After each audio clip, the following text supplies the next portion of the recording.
Good morning, everyone. Welcome to your regular podcast called Knowledge Empowers. Today with you is me, Kat. 안녕하세요. Then we have Baruch. Hello.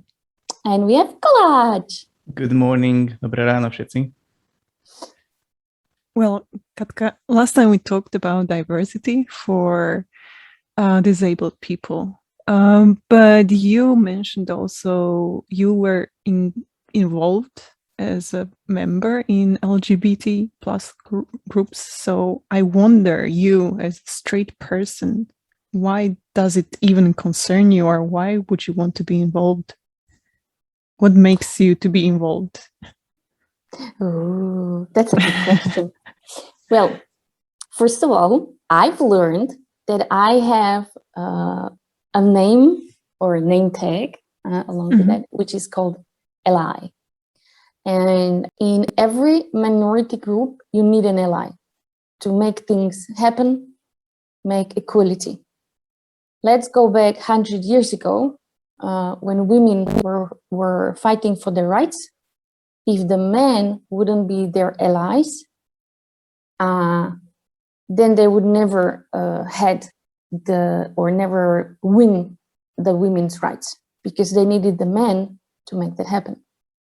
And same is with the LGBTI community. They need allies from either other minority groups or majority groups to make things happen.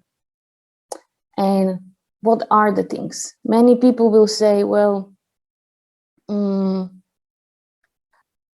I don't care if someone is gay, straight, whatever.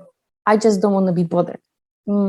That's very nice said, but that still doesn't fix things. And let me just give you an example. So first of all, as an ally, what do I do as an ally? I do lots of education. I educate on what does it even mean to be an ally. I educate on to people to understand what is LGBTI people are fighting for. What are their rights that they want to have? And I'll give you right now I'm going to give you one example. So Kolaj here has his beautiful girlfriend, Lenka. Kolaj, how long are you guys together? For about 5 years, 5.5 years. 5.5 years. That's a pretty long time, and that's a very decent relationship there. Now imagine something happens to Lenka and would be taken to hospital. And let's imagine that her parents would not like Kolaj. So what they can do is that he would not be able to visit her in the hospital or even get to know about her status and how is she doing, etc. But they are almost 6 years together. However, he has one attribute that he can do, and that is to marry her. And that way, according to law, he is the first person to know the status, make decisions, etc. Whereas if you are from an LGBTI community, you are not able to do that. And therefore, if one of the parents or family of that couple would have something against of the other, then you are like nothing to each other. And that's what they are fighting for, equality. And especially really, if you live with someone 6 years, that's a commitment right there. And so all they want is really to have the same rights, nothing more, nothing less. And also, I many times received like, why are you telling me, or why are you rubbing under my nose this agenda? I'm like, what agenda? I'm like, okay, maybe right now you don't like what I'm saying, but imagine following. One day you're gonna have kids, and then you will be somewhere in the pub, and your kid will tell you, as a 15-year-old, that she's lesbian or he's gay. Would you seriously throw your kid on the street, your own blood? There are people who do that, right? Unfortunately. Yeah, no, actually, it's not happening here in Slovakia, which is interesting. They would not throw the kid out on the street, but they will stop talking to them. Mm-hmm. They would wait until he's 18 and then. But like in the US, 14, 13 years old kids are on the streets. Mm-hmm. It's just unbelievable. And then I said, and then would you really be talking to your friends in pub? Like, because you know that maybe they're homophobics, I don't know, but you need someone to talk to. And then you would go, hey, well, there is the cat, I can maybe call her.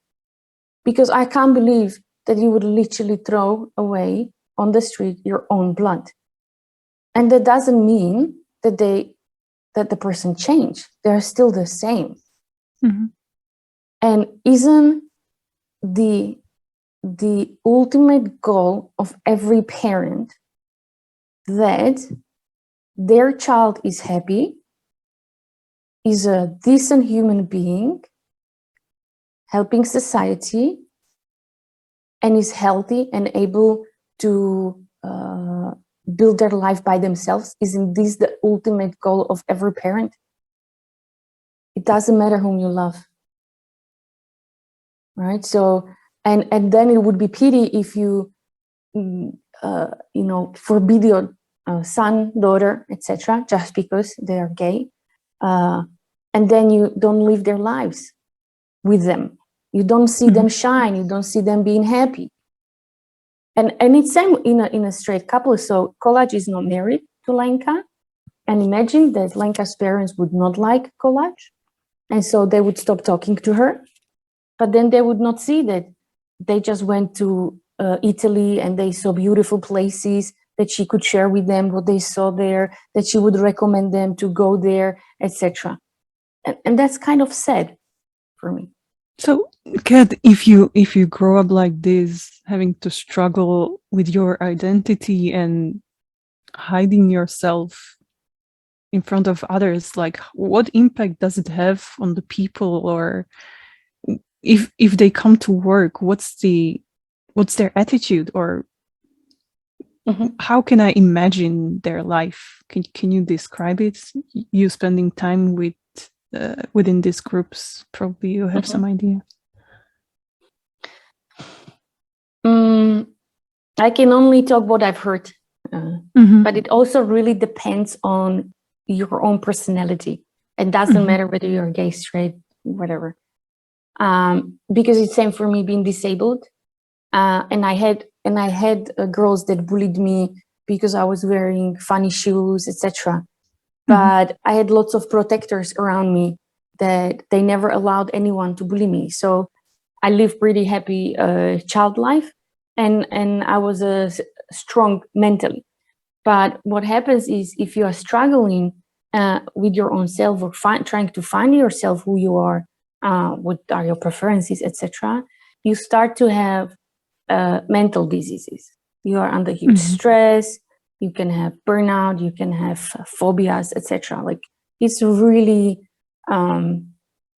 it's like mental drainage, and then you're not able to perform. You're not able to shine, etc. At work, if you cannot be yourself,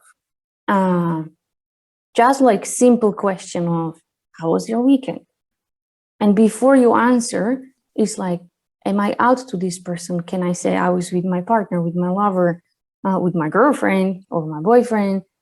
And that those sort of answers that you are preparing in your head are already making you drain, and your energy level is lower. Whereas if you can be yourself and you don't even need to think about those things, your performance is much higher because you are not draining your own energy on elaborating and pretending, exactly. But you can really focus on your work, be yourself, share exactly the same type of information as your colleagues. Hey, I was with my family there, my kids found this, and you can do the same. Or even if sometimes teams are doing gatherings that bring your +1 or bring your families.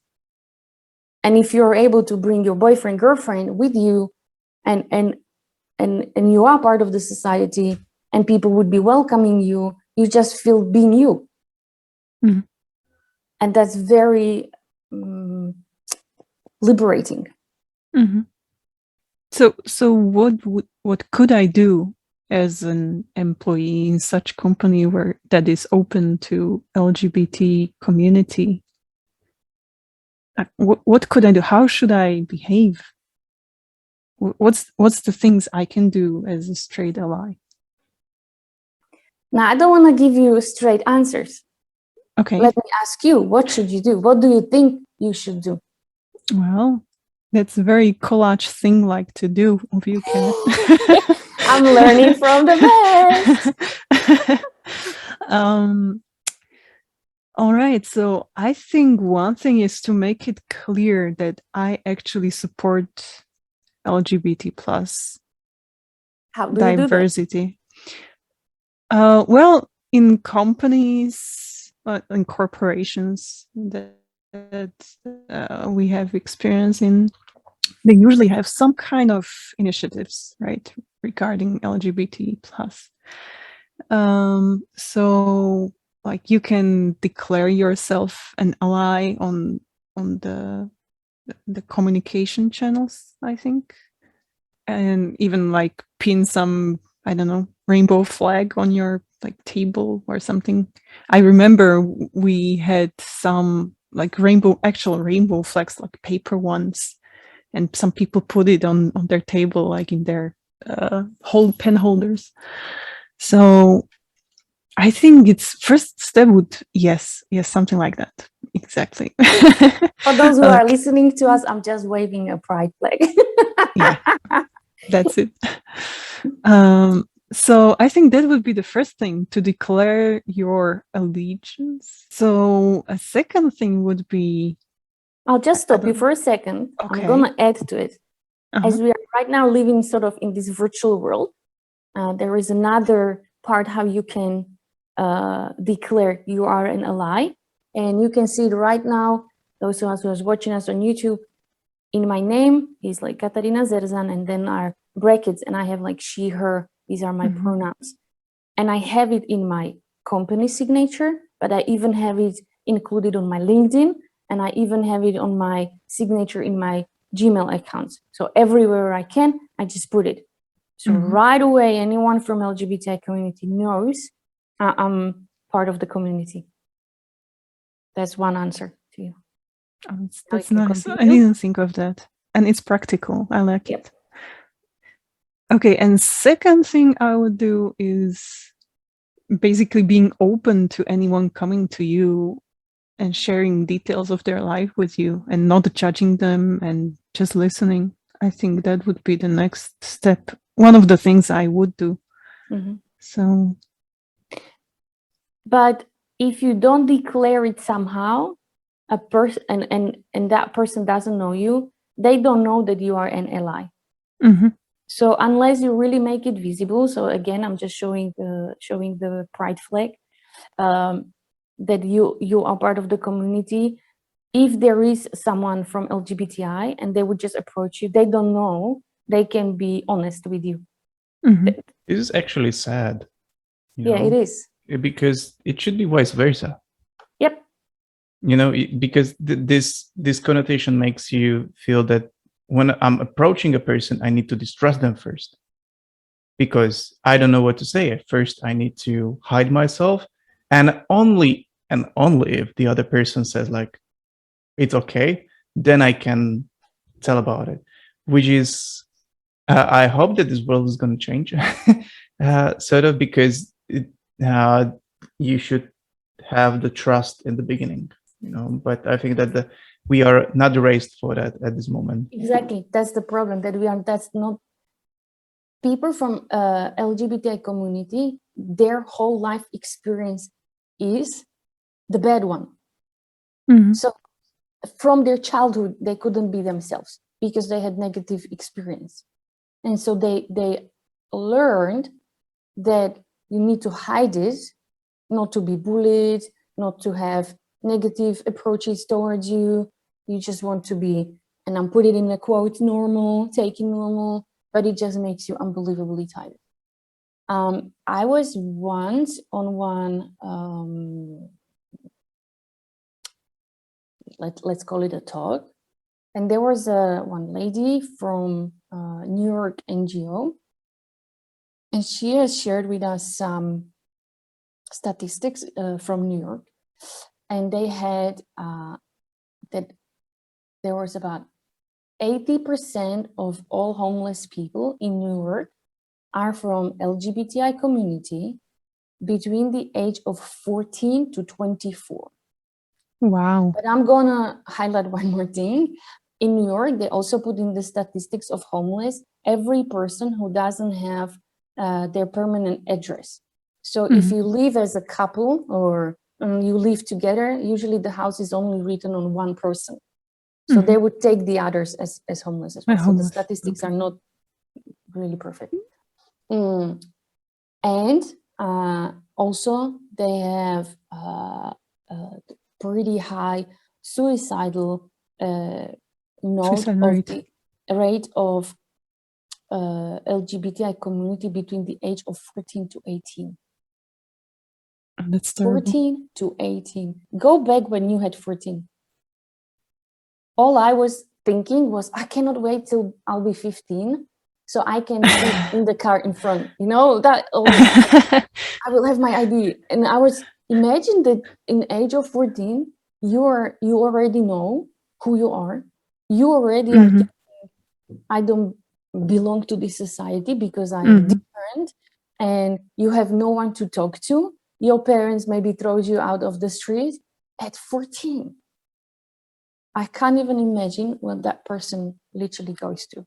And if they don't seek for help or are not, and today's is much easier to seek for help because we have access to internet and everyone has mobile, etc. But still, it must be super tough. There shouldn't be kids killing themselves at 14. No way. Well, there shouldn't be anyone killing themselves, but Exactly. yeah. At 14. Just because they love same gender. That's just ridiculous. So is there a way, like outside of work, how can you declare you are an ally?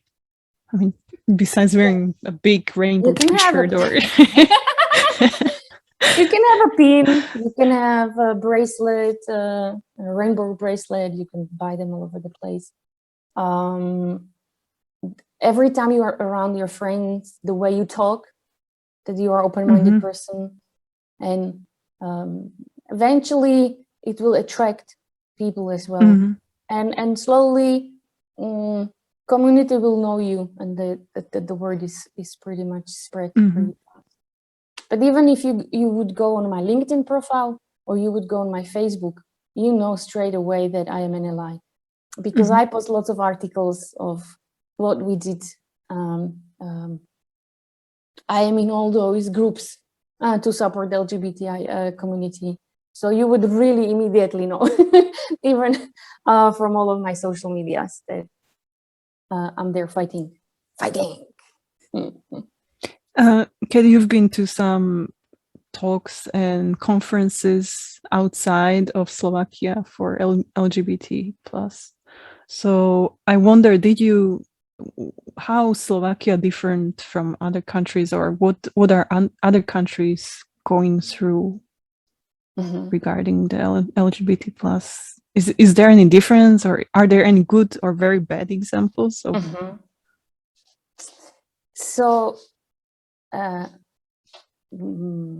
based on Mr. Heretic, that's a Slovak psychologist, if you read his book, he wrote there that any minority who wants to have equal rights or fight for or doing activism, it will take from 20 to 30 years of activism to make the changes happen. So I can say we just passed 10 years, because we really start doing lots of things back in 2010, from across the companies, educating employees, and those employees are then educating their own friends, and it's now even more available on social media. People talk about this topic, etc. So I think we have another 20 years ahead of us to still do lots of activism there.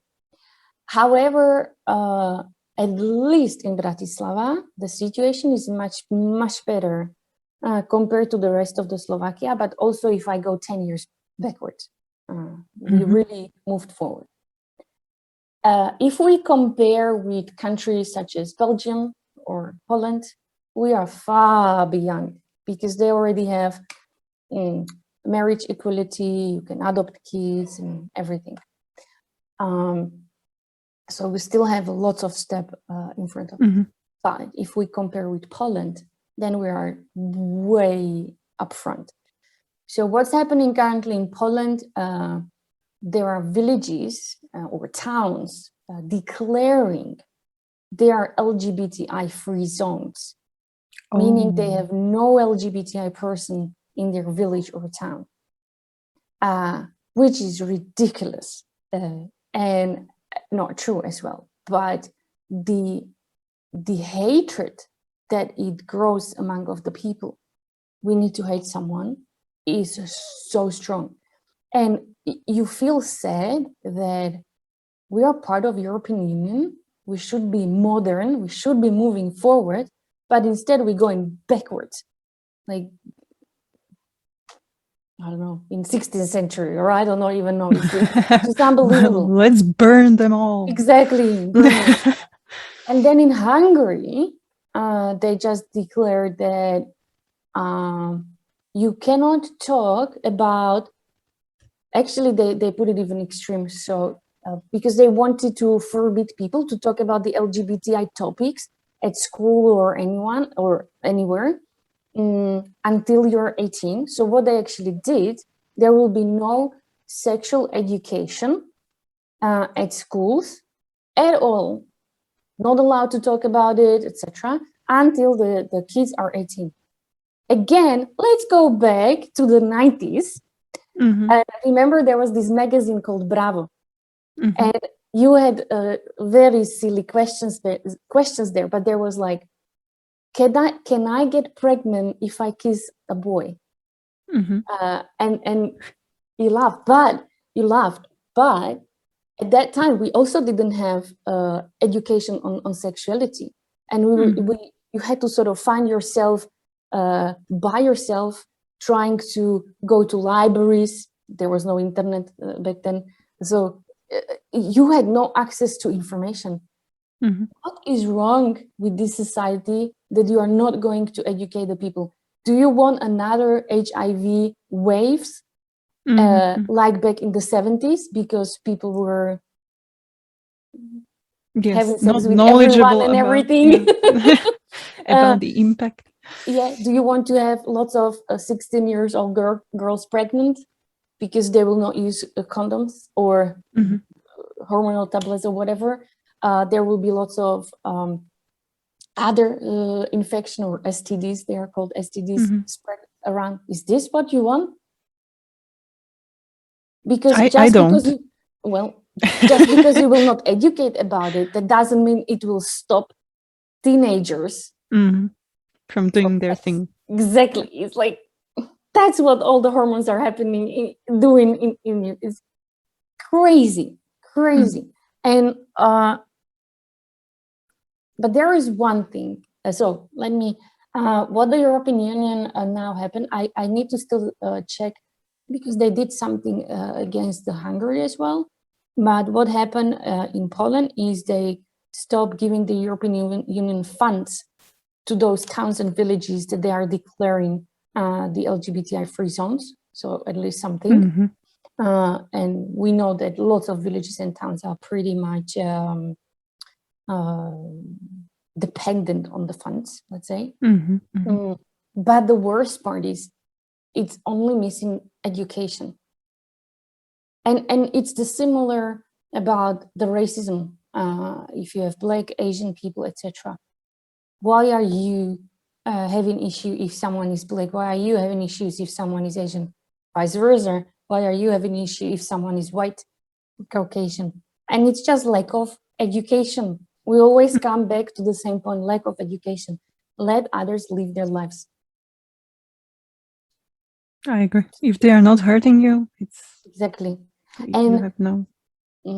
One thing that is good being part of the European Union, if if one of the couples is from one of those European Union countries, Austria, Belgium, Ireland, Holland, etc., where you have all the rights, like you can get married, etc., and let's say your partner would be from Slovakia, you can get married if that partner is from, let's say, Belgium, and then Slovakia needs to recognize it. Mm-hmm. They are forced to recognize it, but one of the partner needs to be from one of those countries, and you get married in that country. But that's only like one small tiny thing. So that's why the community is doing the pride marches. It's not about showing you they dress crazily or etc., or many people think you only wear the leather or blah blah blah, but it's just that's everyone's preference. But what they're really marching for is we want to have equal rights, and we are minority here. We are not going against you. We just want to have the same rights as you have. And it's good when you have countries to compare it with. So let's take Ireland as an example, because we know whenever there is a pride march in Bratislava, equally with that is another march, and that's with the Christian families for families. And it's good if you have countries to compare it with and talk to. And you can ask Ireland, once you have provided these rights to LGBTI community, were anyhow or somehow the rights of the heterosexual people harmed? And the answer is no. So whatever the other group is trying to show you, oh, you're taking our rights, no one is taking your rights at all. And you have countries that you can show that example on. Look, nothing happened there. Nothing. I don't think those marches are really about the rights. I mean, those marches against LGBT plus communities, I don't think they're about rights. I think they're more about values and how they don't agree with the same values as LGBT plus communities. There is another very sensitive topic. And the heterosexuals don't want the LGBTI people to have kids or raise kids or adopt kids. Mm-hmm. Now I'm coming from divorced family. Baruch, you the same, and Kolach, you the same, right? And my answer to that, interestingly, that all these Christians, and I'm gonna really go on Christians because that's how Slovakia people are. How come that we have so many orphanages filled with kids? They have two heterosexual parents that were not capable of raising them for some reason. There you go. So why can't that kid be with a couple who is a same-sex couple, but would get love, would get roof above their head, would get the clothes they need, would get education, would get support until the rest of their life? Why not? What kind of problem is there? And if the heterosexuals are proclaiming the family can only be this, well then why we have kids in orphanages? Why? I'm sorry, I just get so angry. It just pisses me off so much, you know. And if any kid is raised in family, what they see if there is a couple, and it doesn't matter if the couple is the same sex or it's a boy and girl, etc. What they are taught from the behavior of the two adults is where these two adults are making a compromise. How is a family making a decision about different priorities, what they want to do as a family? Me coming just raised by my mom, all I saw was she had a goal, she reached the goal. When I got in my relationship, my husband had to teach me, no. I understand you go and you are strong as your mom and you go and reach your goals. But this is actually where the couple is making those compromises. but I never seen it because I only saw my mom going her way. So Yeah. Collage was so quiet the whole time. Collage, Collage, do you have any friends among of LGBTI community? Yes, I do. And what does it do to you as a male? Nothing. What should it do to me? It's nothing connected to me. Thank you. That's very nice answer. I mean, we've got the opposite feedback. Actually, is that the guy told us that it was the first time after a long time he had the normal beer with men and not actually having like some discussion or tiptoeing around some topics or something like that. Like, now we just went for a beer and that was it. So nothing special. Because you were just yourself. Yeah, I mean, like, and weren't you supposed to be like? Yeah, and I'm not just taking it from the perspective of LGBTI, but from perspective of yourself. Like, why you want to be someone else? Like, why do you need to behave differently in a way than you're behaving at home? That's something for me which is kind of absurd. Like, you should be authentic, and if you don't like something, you just say that you don't like it. Doesn't if you are some sort of character, you should be yourself. I don't mean by that if you're angry and you usually beat people up, that you should beat people up. That's not what I mean, guys. That's not acceptable. I mean, if you're angry at some sort of situation at home or at work, just say it out loud, get through it. But that's it. I mean, there is no way how to be two people at the same time. Usually it backfires to you. I can go back for my husband. When I started to be active in the community, he didn't get like why, and he also said, I just don't want to see two guys kissing. I'm like, fair enough, okay. And don't look then, like, yeah, fair enough. It's like, okay, just look away, like, yeah. Or close your eyes. It was then good, you can imagine it more. It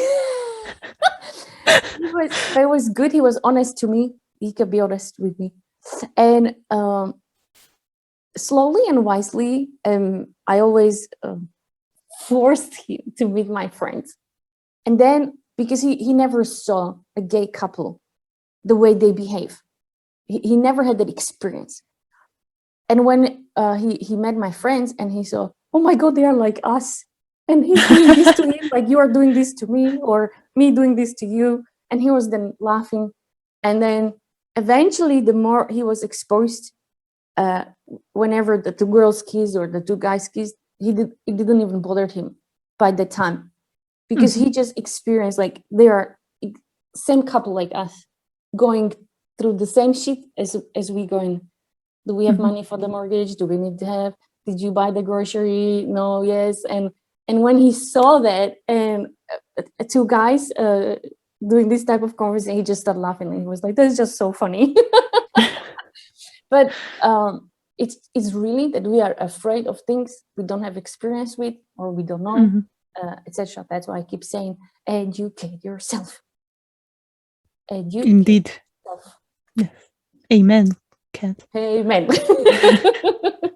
And that's why our podcast is called Knowledge Empowers. Educate yourself. And that's how we're going to end this session. 수고하셨습니다. Bye-bye. Bye, everyone. Čaute. This podcast represents our own opinions, experience, and our own ideas. We do not represent any official statement from our employers, and this is not their official channel representing the company.